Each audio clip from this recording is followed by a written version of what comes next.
Hello everyone, welcome back to 11th biology class, and today we are going to talk about our new chapter number 9, which is biomolecule. आज हम देखने वाले हैं biomolecules के बारे में। तो बायोमॉलिक्यूल है क्या एक्चुअली, ठीक है। देखिए मॉलिक्यूल्स वगैरह आपने केमिस्ट्री में पढ़ा है, ठीक है। आपने एलिमेंट्स पढ़ा, एटम पढ़ा, मॉलिक्यूल्स पढ़ा, कंपाउंड पढ़ा। तो ये बायोमॉलिक्यूल क्या है भाई? हमने तो केमिस्ट्री में पढ़ा था मॉलिक्यूल, क्या बायोलॉजी में कहाँ से आ गया मॉलिक्यूल? तो एक्चुअल में मॉलिक्यूल, यहाँ पे जो बायोमॉलिक्यूल की बात चल रही है, बायो वर्ड हम किसके लिए यूज़ करते हैं? बायो मतलब लाइफ, मतलब लिविंग, है ना। तो लिविंग सेल में पाए जाने वाले जो मॉलिक्यूल्स होते हैं, ठीक है, those molecule which are found in living cell are known as biomolecule. And what are this? These are nucleic acid, protein, carbohydrate, ठीक है, different type of monosaccharide, polysaccharide, lipid, etcetera etcetera.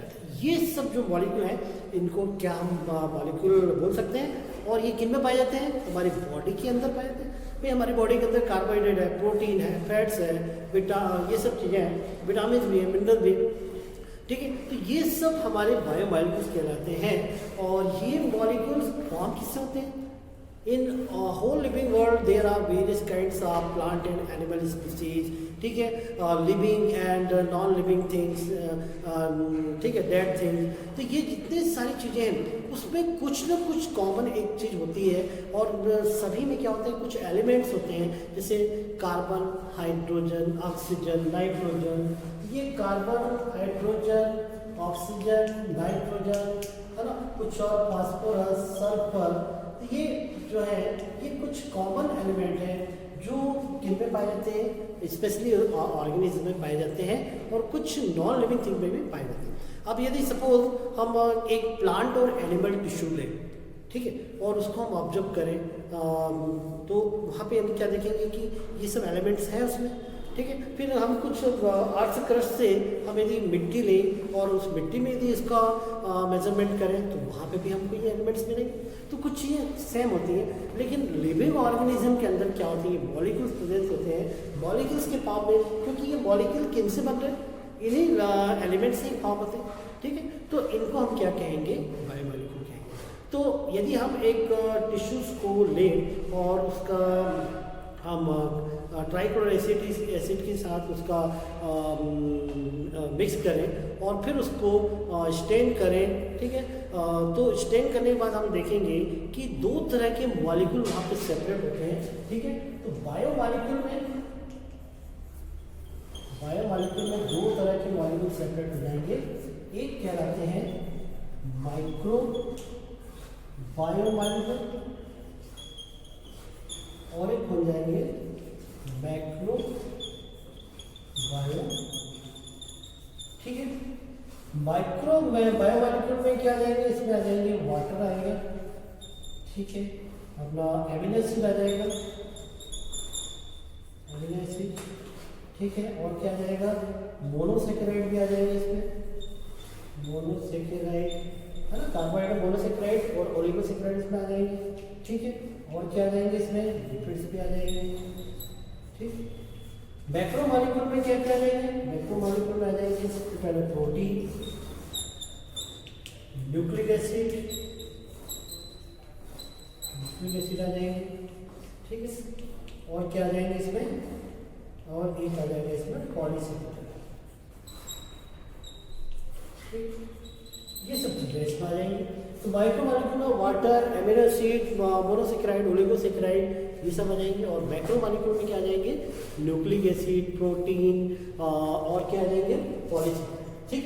तो ये हमारे biomolecule कहलाते हैं, जो हमारे body के अंदर कॉमनली प्रेजेंट होते हैं। और क्योंकि इनका एक केमिकल स्ट्रक्चर होता है, इसलिए इनको मॉलिक्यूल्स कहा गया बायोमॉलिक्यूल, ठीक है। अब ये जो बायोमॉलिक्यूल हैं, इसमें सबसे पहले हम एमिनो एसिड के बारे में देखेंगे। तो एमिनो एसिड क्या है ये हम देखते हैं, ठीक है। तो हमारी बॉडी में या किसी भी लिविंग ऑर्गेनिज्म की बॉडी में, स्पेशली वर्टिब्रेट्स की हम बात करें, मैमल्स की बात करें, ठीक है, 20 एमिनो एसिड पाए जाते हैं, ठीक है। और इसमें कुछ इसेंशियल भी होते हैं, कुछ नॉन इसेंशियल रहते हैं। जो हमारी बॉडी में प्रेजेंट रहेंगे, है ना, उनको नॉन इसेंशियल कहेंगे, और जो नहीं रहेंगे उनको इसेंशियल, जो हम बाहर से लेंगे, ठीक है। तो ये 20 अमीनो एसिड्स होते हैं हमारी बॉडी में, और इन्हीं अमीनो एसिड्स के क्या फॉर्म होते हैं, प्रोटीन फॉर्म होते हैं। मतलब प्रोटीन की क्या होती है, बेसिक यूनिट होती है अमीनो एसिड। इन्हीं अमीनो एसिड से क्या फॉर्म होते हैं, प्रोटीन्स फॉर्म होते हैं। और मतलब अमीनो एसिड की पॉलीन्यूक्लियोटाइड चेन से प्रोटीन का फॉर्मेशन हम देखेंगे। ठीक है, अब ये अमीनो एसिड का एक कॉमन स्ट्रक्चर क्या होता है वो हम देखते हैं, एमिनो एसिड। इसका फार्मूला होता है NH2 RCH। ठीक, इसमें एक अमीनो ग्रुप होता है और एक कार्बोक्सिलिक ग्रुप होता है, मतलब एक एसिडिक ग्रुप होता है और एक बेसिक ग्रुप होता है। इसमें इसको एम्फोटेरिक कंपाउंड, तो क्या कहते हैं, एम्फोटेरिक कंपाउंड कहते हैं। और इसमें पॉजिटिव चार्ज वाला पार्ट भी होता है, नेगेटिव चार्ज वाला भी होता है। ठीक है, इसलिए इसको ड्यूटर आयन भी बोलते हैं। ठीक है, positive negative both charge are present in nucleic acid. ठीक है, acidic and basic both group are present in amino acid.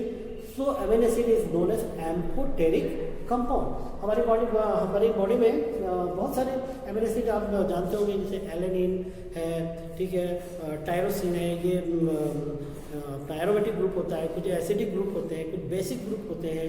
ठीक है, लाइसिन, वैलिन, ये बहुत सारे ऐसे अमीनो एसिड हैं जो आपने पढ़ा होगा कई बार, आगे भी आप देखेंगे।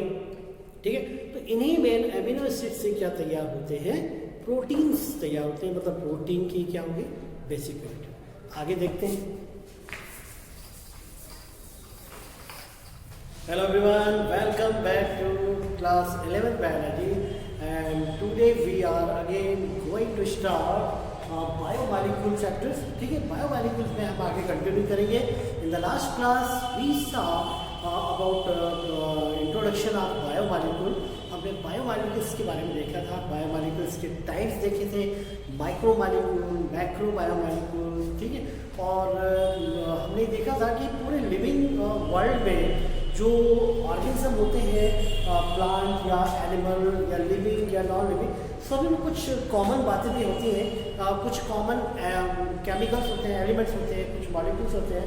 ठीक है, जैसे carbon, hydrogen, oxygen, nitrogen, phosphorus, sulphur, ये ऐसे कॉमन एलिमेंट हैं जो हमारे एनवायरनमेंट में है सभी लोग। ठीक है, चाहे वो सॉइल हो, है ना, नॉन लिविंग एनवायरनमेंट हो या लिविंग में प्लांट और एनिमल बॉडी हो, सभी में ये एलिमेंट्स हैं। और एनिमल्स में और प्लांट में स्पेशली ये किस फॉर्म में है, मॉलिक्यूल्स के फॉर्म में, जिनको हम बायोमॉलिक्यूल कहते हैं। तो हमने लास्ट क्लास में कुछ बातें डिस्कस कर ली थी। आगे हम देखते हैं आगे क्या है। ठीक है, हमने अमीनो एसिड शुरू किया था, अमीनो एसिड के बारे में हम देखते हैं। ठीक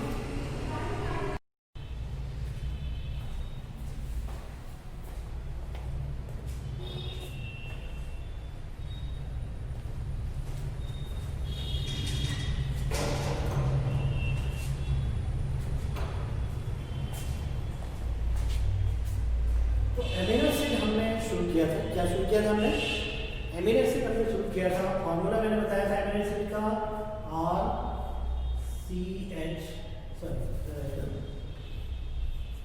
RCH और इधर आएगा NH2 और इधर CH।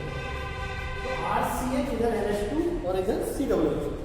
मतलब एमिनो एसिड में एक NH2 ग्रुप होता है, मतलब एमिनो ग्रुप होता है, और एक क्या होता है, कार्बोक्सिलिक ग्रुप होता है। ये एमिनो ग्रुप है, ये क्या है, एमिनो ग्रुप, और इधर क्या है, कार्बोक्सिलिक ग्रुप है। तो ये जो दो ग्रुप है, इसमें एक जो रहता है एसिडिक नेचर का होता है और एक क्या है, बेसिक नेचर का होता है। इसलिए मैंने आपको बताया था कि amino acid is a amphoteric compound. कैसा कंपाउंड होता है, एम्फोटेरिक कंपाउंड होता है। एम्फोटेरिक कंपाउंड होते हैं जिसमें एक अमीनो ग्रुप, मतलब बेसिक ग्रुप और एक एसिडिक ग्रुप। ठीक है, यहाँ तक समझ आ गया। अब इसमें एक चीज और मैं आपको बताऊँ, ज्वेटर आयंस के बारे में बता दूँ नहीं पे, क्योंकि हाँ, तो जैसे ये NH2 है, यहाँ में एक पॉजिटिव पार्ट में होता है और CH में एक नेगेटिव पार्ट में होता है। इसमें पॉजिटिव और नेगेटिव दोनों चार्ज होने की वजह से इसको क्या बोलते हैं, ज्वेटर आयन। ये ज्वेटर आयन फॉर्म क्या होता है, zwitter ion form, positive presence of positive ion and negative ion. ठीक है, और बेसिक और एसिडिक नेचर होने का इसको क्या बोलते हैं, एम्फोटेरिक कंपाउंड बोलते हैं, ये याद रखिएगा। एम्फोटेरिक कंपाउंड अमीनो एसिड को बोलते हैं। Presence of basic acidic group, zwitter ion बताया मैंने, पॉजिटिव और नेगेटिव चार्ज की प्रेजेंस की वजह से इसको ज्विटर आयन के नाम से भी ज्विटर आयनिक फॉर्म भी इसमें पाया जाता है। अब हम बात करते हैं कुछ अमीनो एसिड की। As we know in human being there are 20 amino acid present, ठीक है, 20 अमीनो एसिड होते हैं। और ये 20 अमीनो एसिड जो होते हैं इसमें कुछ तो आप जानते हैं, जैसे glycine, alanine, serine, glutamic acid, है ना, टायरोसिन, फिनाइलएलेनिन, ठीक है, ट्रिप्टोफैन, वैलिन, लाइसिन, ये सब अमीनो एसिड आप जानते होंगे, नाम सुना होगा आपने। अब इनको कुछ कैटेगरीज में डिवाइड कर सकते हैं, जैसे acidic, basic, neutral, aromatic group, है ना। चलिए देखते हैं। यहाँ पे यदि जो अमीनो एसिड का ये जो आर वाला पार्ट है, अमीनो एसिड का जो आर वाला पार्ट है ना, उसमें यदि कैटेगरी डिवाइड कर सकते हैं। देखिए यदि जैसे कि स्ट्रक्चर देख रहे हैं अमीनो एसिड का, इसमें NH2 है और क्या है COOH ग्रुप। ये क्या है, बेसिक ग्रुप है, और ये क्या है, एसिडिक ग्रुप है, ठीक है। तो यदि ये जो R वाला जो ग्रुप है, R के प्लेस पे एक place of R there is NH3, then it is known as glycine। इसको क्या कहेंगे, ग्लाइसिन कहेंगे। if methyl group is present at the place of alkyl R, then it is known as alanine। if hydroxymethyl group present at the place of R, then it is known as serine। R मतलब alkyl group होता है, तो R के place पे यदि ये सब रहेंगे तो ये वाले अमीनो एसिड होंगे, ग्लाइसिन, एलेनिन, है ना, NH3 के लिए ग्लाइसिन, मिथाइल के लिए एलेनिन, और हाइड्रोक्सी मिथाइल हो गई यदि R के प्लेस में, तो क्या कहलाएगा, सीरीन कहलाएगा। यहाँ से समझ में आ गया आपको। मतलब R के प्लेस पे यदि ये सब ग्रुप होंगे, मिथाइल अमीनो ग्रुप होगा, सॉरी NH3 ग्रुप होगा, ग्लाइसिन, मिथाइल होगा तो ये, है ना, और हाइड्रोक्सी मिथाइल होगा तो ये क्या होगा, serine. Similarly it is also categorised in acidic, basic and neutral amino acid. इसको हम एसिडिक, बेसिक और न्यूट्रल अमीनो एसिड में भी क्लासिफाइड कर सकते हैं। देखिए जरा, तो एसिडिक यदि है, यदि acidic amino acid, acidic amino acid, then example of acidic amino acid is glutamic acid. Acidic amino acid का एग्जांपल है glutamic acid. Basic amino acid का एग्जांपल है लाइसिन, और न्यूट्रल अमीनो एसिड का एग्जांपल है वेलिन। यहाँ पे ये एसिडिक आपने देखा, बेसिक देखा और न्यूट्रल, तीन तरह के अमीनो एसिड आप यहाँ पे देख रहे हैं। फिर similarly there are also aromatic amino acid group are also present. Aromatic amino acid भी होते हैं। एरोमेटिक अमीनो एसिड होता है, एक तो टायरोसिन होता है, एक ट्रिप्टोफैन होता है। ये दो बहुत इंपॉर्टेंट एग्जांपल। फिनाइल एलेनिन भी होता है, फिनाइल एलेनिन भी होता है। तो इतने सारे मैंने अलग अलग कैटेगरी के अमीनो एसिड लिखे, 1 2 3 4 5 6 7 8 9। तो 9 तो ये आपके जो इम्पोर्टेंट जो अमीनो एसिड है ना। तो इस तरह से ये कुछ अमीनो एसिड है जो आप जहाँ जहाँ नाम उनके यूज में आते हैं आप उनको सीखते जाएंगे कि भाई ये अमीनो एसिड है, ठीक है। फिर रेस्पिरेटरी सिस्टम आप पढ़ेंगे तो रेस्पिरेटरी सिस्टम में भी कुछ अमीनो एसिड वहाँ पे देखेंगे, ठीक है। तो इस तरह से ये कुछ अमीनो एसिड के बारे में देखा आपने। ये आपको समझ में आ गया है कि ये एम्फोटेरिक होते हैं, एसिडिक और बेसिक ग्रुप के होता है, ठीक है। ज्विटर आयनिक फॉर्म भी इसमें पाया जाता है due to presence of both positive and negative charge. यहाँ तक आपको समझ में आ गया अमीनो एसिड के बारे में। इसके बाद हम लिपिड के बारे में देखेंगे। अच्छा, अमीनो एसिड जो होते हैं ये भी आपको मालूम है कि amino acids are building blocks for proteins. ये प्रोटीन्स के लिए बिल्डिंग ब्लॉक होते हैं। Why? Because proteins are form by amino acid. Amino acid मतलब क्या हो गया, प्रोटीन के बेसिक यूनिट होते हैं, किनके, प्रोटीन के। तो प्रोटीन चूंकि अमीनो एसिड से फॉर्म होता है इसलिए amino acids are known as building block और बेसिक यूनिट ऑफ प्रोटीन। यहाँ पर आपको क्लियर हो गया। चलिए आगे देखते हैं।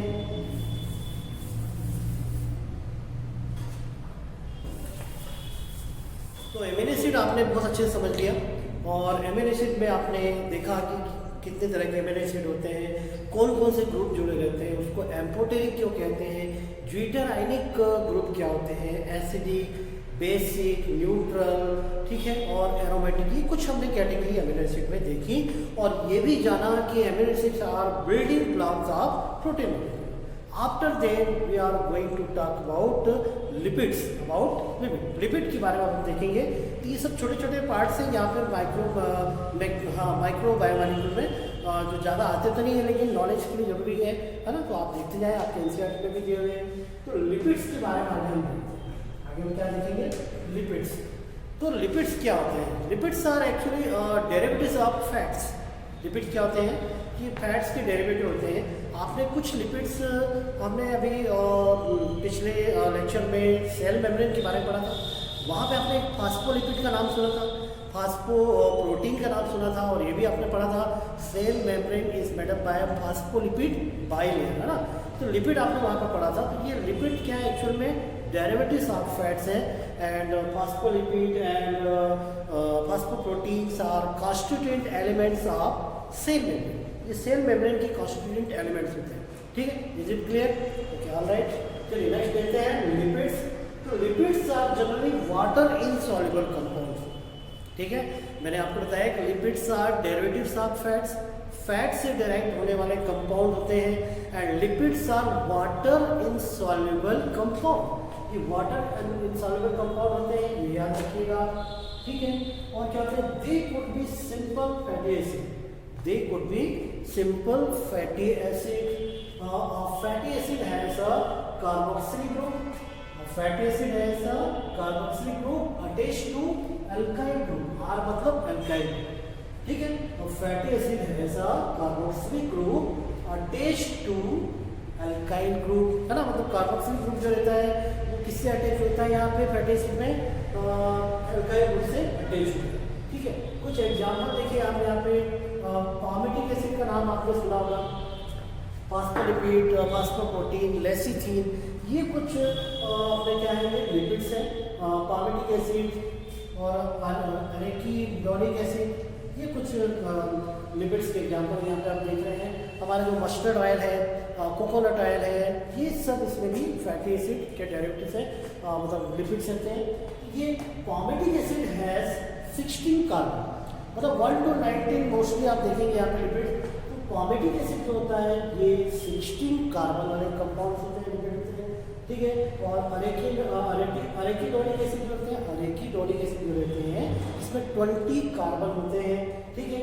और फैटी एसिड, ये तो दो आपने बहुत पॉपुलर एग्जांपल देखे, पामिटिक एसिड जिसमें 16 कार्बन होते हैं और अरेकिडोनिक एसिड जो होता है उसमें 20 कार्बन होते हैं, ठीक। ये सब आपके एनसीईआरटी बुक में है, पढ़िएगा। Fatty acid could be saturated और सैचुरेटेड एंड अनसैचुरेटेड। यदि हम इनकी बात करें, जो फैटी एसिड जो होते हैं, fatty acid could be saturated and unsaturated. ये सैचुरेटेड भी होते हैं और अनसैचुरेटेड होते हैं, ठीक है।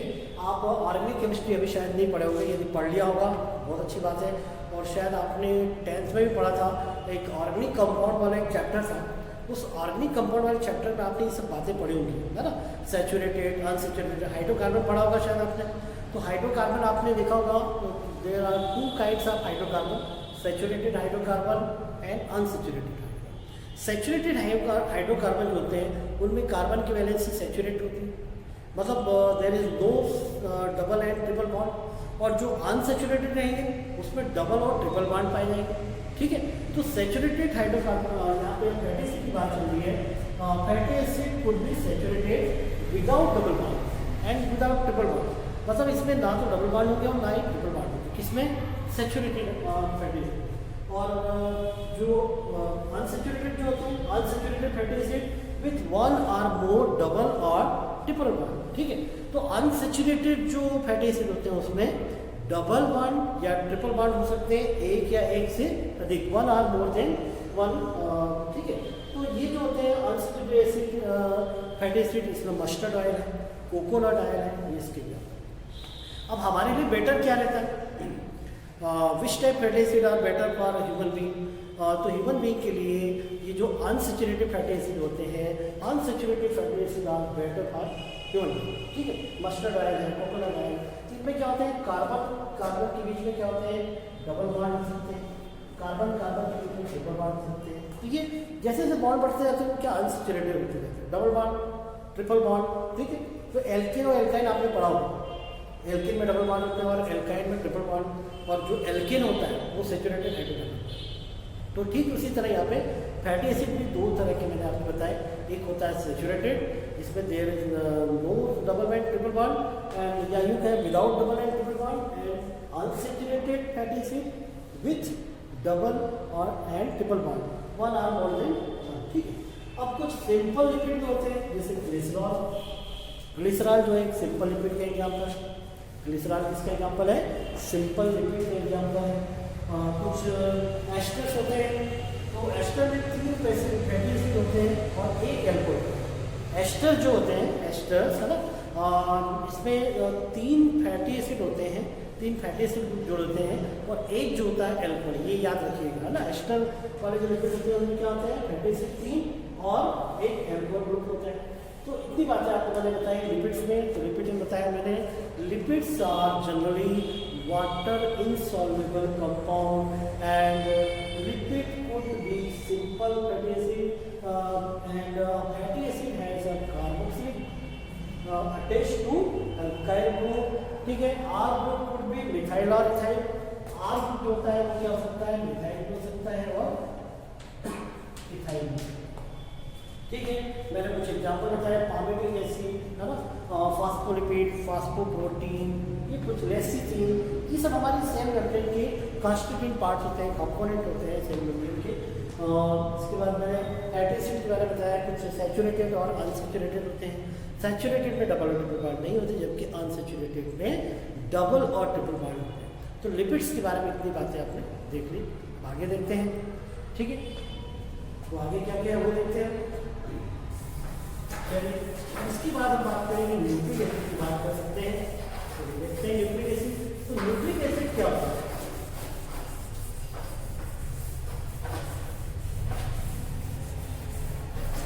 आज थोड़ा सा इंट्रोडक्शन ही देखेंगे न्यूक्लिक एसिड का, बाद में और डिटेल में देखेंगे न्यूक्लिक एसिड, ठीक है। तो nucleic acid are major complex compound, ठीक है। हमने यहाँ पर माइक्रो बायोमॉलिक्यूल हमने क्या देखा, 2 चीज़ देख ली, एमिनो एसिड और लिपिड देखी। अब हम बात करेंगे कुछ मैक्रो मॉलिक्यूल की, मैक्रो बायोमॉलिक्यूल बात करेंगे जिसमें न्यूक्लिक एसिड रूप में है। तो न्यूक्लिक एसिड क्या होता है, nucleic acid are complex major compound, complex biomolecule. Nucleic acid होते हैं कैसे होते हैं, कॉम्प्लेक्स बायोमॉलिक्यूल होते हैं या मैक्रो बायोमॉलिक्यूल होते हैं, and it consist of carbon, hydrogen, nitrogen, phosphorus and sulphur, इनसे बने होते हैं। न्यूक्लिक एसिड के 2 बहुत पॉपुलर एग्जाम्पल मैं आपको बताता हूँ, जो कि आपने छोटी क्लासेस में पढ़ा होगा, DNA एंड RNA, इनका नाम सुना है आपने, ठीक है। तो DNA और RNA जो होते हैं ये क्या होते हैं, न्यूक्लिक एसिड होते हैं, ठीक है। और DNA का पूरा नाम आप जानते होंगे, डीऑक्सीराइबोन्यूक्लिक। DNA का पूरा नाम क्या है, डीऑक्सीराइबोन्यूक्लिक एसिड, न्यूक्लिक एसिड। और RNA का पूरा नाम क्या है, राइबोस न्यूक्लिक एसिड, ठीक है। तो ये हो गया deoxyribonucleic acid and ribonucleic acid. तो ये 2 तरह के न्यूक्लिक एसिड आप पढ़ते होंगे। And DNA act as hereditary material, DNA is the types of nucleic acid which act as hereditary material in animals, ठीक है। And RNA act as hereditary material in plant, ये प्लांट में hereditary material होते हैं। Special plant virus आपने देखा होगा, पढ़ा होगा, टोबैको मोज़ेक वायरस, इसमें ये हेरिडिटरी मटेरियल की फॉर्म में होता है, हेरिडिटरी यूनिट की फॉर्म में होता है। तो DNA deoxyribonucleic acid and RNA ribose nucleic acid. अब ह्यूमन बीइंग में यहाँ एनिमल्स में RNA यदि हेरिडिटरी मटेरियल नहीं है तो इनका फंक्शन क्या होता है, इनका फंक्शन प्रोटीन सिंथेसिस में इन्वॉल्व होते हैं। RNA के थ्रू प्रोटीन सिंथेसिस होती है, और ये आप सब पढ़ेंगे ट्रांसलेशन प्रोसेस क्लास 12, ठीक है। तो ये न्यूक्लिक एसिड के बारे में बेसिक बातें बताई मैंने आपको। तो न्यूक्लिक एसिड कैसे कंपाउंड है, these are macro biomolecule and made up by carbon, hydrogen, oxygen, nitrogen, phosphorus and sulfur. There are two types of nucleic acid, DNA and RNA, deoxyribonucleic acid and ribonucleic. अब ये nucleic acid को discover किसने किया? History यदि हम देखें, थोड़ा सा देख लेते हैं आज introductory part. Nucleic acid was first observe by Friedrich Miescher in 1816। ठीक है, न्यूक्लिक एसिड को सबसे पहले किसने ऑब्जर्व किया था? फ्रेडरिक मिशर ने ऑब्जर्व किया था इन 1816। कहाँ ऑब्जर्व किया था इसको? सबसे पहले कहाँ लिखा? इसको इन्होंने देखा था न्यूक्लियस फर्स्ट सेल मतलब WBCP सेल। ठीक है, तो न्यूक्लियस ऑफ फर्स्ट सेल में फ्रेडरिक मिशर ने 1869 में न्यूक्लिक एसिड को ऑब्जर्व किया था और इसने इसका नाम रख दिया न्यूक्लिन। क्या नाम रखा है इसका? न्यूक्लिन इसका नाम रख दिया। ठीक है, फिर बाद में कुछ और साइंटिस्ट आए, उन्होंने इसके नेचर्स के बारे में देखा। तो आल्टमैन करके एक साइंटिस्ट थे, उन्होंने इसके एसिडिक नेचर के कारण इसका नाम क्या रख दिया? न्यूक्लिक एसिड नाम रख दिया। क्या नाम रख दिया भाई? न्यूक्लिक एसिड नाम रख दिया। तो इस तरह से न्यूक्लिक एसिड की डिस्कवरी फ्रेडरिक मिशर ने करी थी 1869 में। कहाँ देखा था इसको? फर्स्ट ऑब्जर्व किया था न्यूक्लियस ऑफ अ सेल, इसलिए इसका नाम न्यूक्लिन रखा। And due to their acidic nature later on it is replaced by nucleic acid name. ठीक है, तो न्यूक्लिन का नाम क्या हो गया बाद में? न्यूक्लिक एसिड हो गया।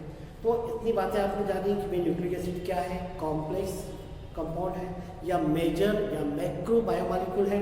ठीक है, इसके दो टाइप्स हम देखेंगे, डीएनए और आरएनए के बारे में, है ना, और थोड़ा इनका स्ट्रक्चर भी देखेंगे। किसने ऑब्जर्व किया था ये मैंने आपको बताया। कौन कौन से न्यूक्लिक एसिड है, डीएनए और आरएनए, इनका फुल फॉर्म क्या ये मैंने बताया। ठीक है, अच्छा ये जो डीऑक्सीराइबोस दोनों में पेंटोस शुगर, दोनों में कॉमन क्या है? दोनों में कॉमन है पेंटोस शुगर। ठीक है, लेकिन पेंटोस शुगर दोनों में अलग अलग तरह की होती है। इसमें होती है डीऑक्सीराइबोस, राइबोस पेंटोस शुगर की, और इसको होती है राइबोस पेंटोस शुगर। इसने इसका नाम पड़ा है राइबोस न्यूक्लिक एसिड और इसका नाम पड़ा है डीऑक्सीराइबोस। यहाँ तक आपको समझ आएगा। ठीक है, इसके आगे हम न्यूक्लिक एसिड के बारे में, डीएनए के स्ट्रक्चर के बारे में, इसका मॉलिक्यूलर स्ट्रक्चर हम देखेंगे अगले लेक्चर में। यहाँ तक रिवाइज करिए, आप पढ़िए खूब, है ना, और आगे हम देखते हैं। Okay, thank you.